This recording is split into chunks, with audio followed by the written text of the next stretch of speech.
If you've attempted to declutter your home and it keeps becoming messy again, this might not be a motivation issue.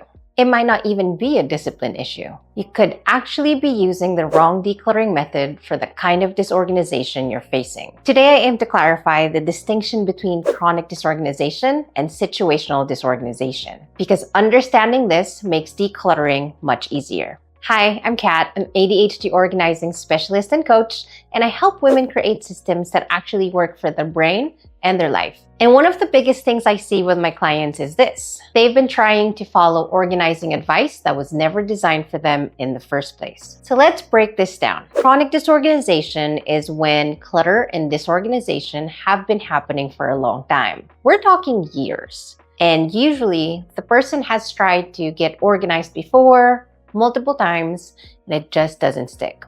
The clutter also has a negative impact in their daily lives. This isn't about being lazy, and it is often connected to things like ADHD, executive dysfunction, mental health issues, trauma, or just years of systems that never actually worked. What I see a lot is this cycle. You declutter, you feel amazing, and then slowly, everything comes back. And that's because with chronic disorganization, decluttering is not enough. You're not just dealing with stuff. You're dealing with decision fatigue, emotional overwhelm, lack of sustainable systems. So the work here looks different. It is slower and it is layered. The goal is to build systems that match your brain, not Pinterest. And the focus should be just as much on maintenance as we are on the actual decluttering. Now, situational disorganization is completely different. This is when your space is messy because, life happened. Situations like moving, having a baby, losing a loved one, you got sick, work got crazy, or school got crazy, or you're just simply going through something. And suddenly your home feels out of control. But the key difference here is that you're not impacted by all three characteristics of chronic disorganization. You're just in a season. So decluttering for situational disorganization is more about resetting your space, getting back to your baseline, reestablishing routines that already worked in the past.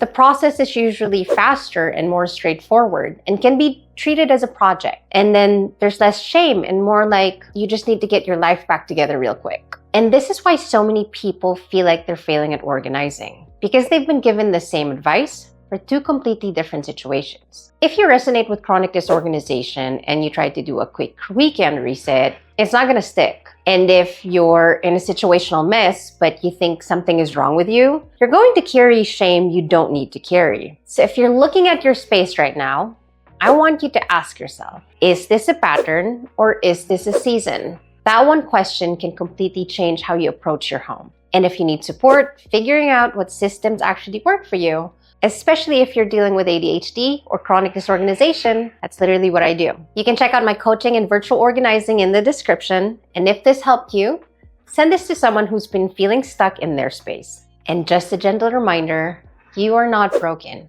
You might just need a different approach.